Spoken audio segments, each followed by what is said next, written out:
एकटा गाम में एकटा ब्राह्मण रहैत रहथिन। हुनका एकटा बेटी रहनि।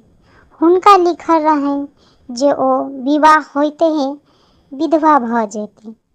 ब्राह्मण जतऽ बर ताकऽ जाथिन, विवाह निश्चित होइते ही कोनो ने कोनो प्रकार के अनिष्ट भऽ जाय आ बर मरि जाथिन। एही सबसँ ब्राह्मण बड़ व्यथित भेला। ब्राह्मणी के कहलखिन, सुनू, आब हम बरक उद्देश्य में कतहु नहीं जायब। ब्राह्मणी के किछु अर्थे नहीं लगलनि। बड़ अनुरोध कयला पर ब्राह्मण बजला जे जतऽ हम जाइ छी कथा ठीक ठाक करै छी। विधि तेहन डांग मारै छथिन जे बरक मृत्यु भइएटा जाइ छनि। एहि जीव हत्यासँ हमरा आब वैराग भए गेल अछि, तेँ हम आब जीव हत्या नहीं करब। मुदा ब्राह्मणी नहीं मनलखिन। बजली जे बेटा तऽ लोको के कुमारि रहि जाइ छै, मुदा बेटी कतौ कुमारि रहलैए। सौंसे गाम हमरा दूर-दूराने रहैए, तेँ जहिना होइए तहिना कऽ विवाह तऽ करहे पड़त। विवाह के अंतिम सभा रहै। एकटा ब्राह्मण घर घुरि कऽ जाइत रहथिन। हुनका ब्राह्मण पुछलखिन, जँ अहाँके एकटा योग्य कन्या भेटत तऽ विवाह कऽ सकै छी। एहि पर ओ ब्राह्मण कहलखिन, जँ योग्य कन्या भेटत तऽ विवाह किया नहीं करब। घर जाय कऽ ब्राह्मण ब्राह्मणी के कहलखिन, हम बर ताकि कऽ आनि देलहुँ हैं, आब शीघ्र ही विवाहक इंतजाम करू। झटपट में ब्राह्मणी सब किछु ओरियौलनि। डेराइत मोने बेटी के आनि बैसौलनि। विवाह भेल।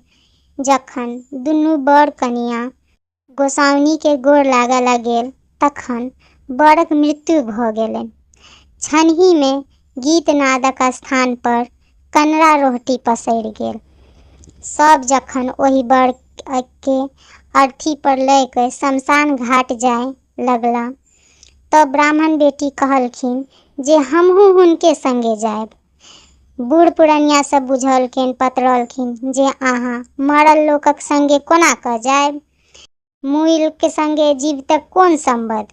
मुदा ओ ठानि नेने रहथिन जे हम एतऽ नहीं रहब, संगही जायब।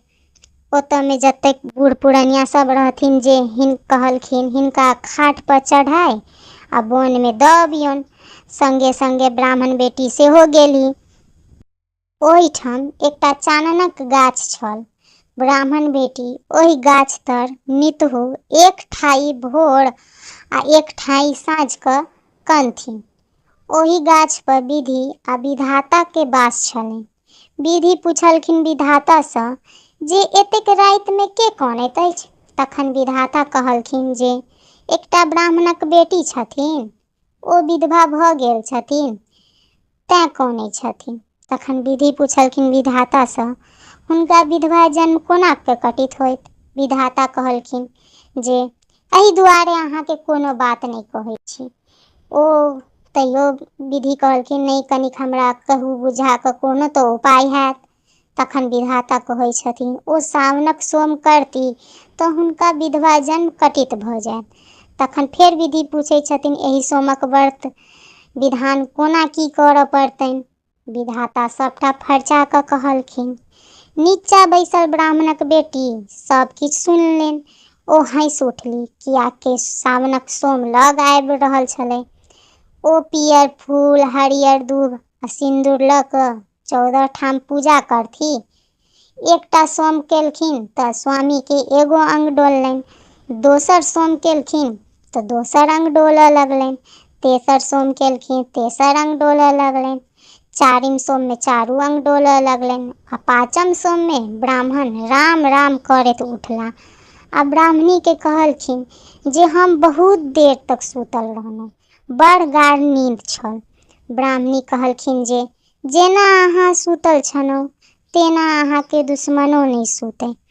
तखन ब्राह्मणी कहलखिन जे हमरा गाम चलू। दुनू गोटे गाम गेला। लोक सब ब्राह्मणी के कह गेलनि ओ हुनकर माय के जे अहाँके बेटी जमाय आबै छथिन। ब्राह्मणी के माय कानि उठली, बुझलखिन कि खौंजाबैत अछि लोक सब। ओ कहलखिन किया चल करै छी, हमर बेटी कतऽसँ आओत।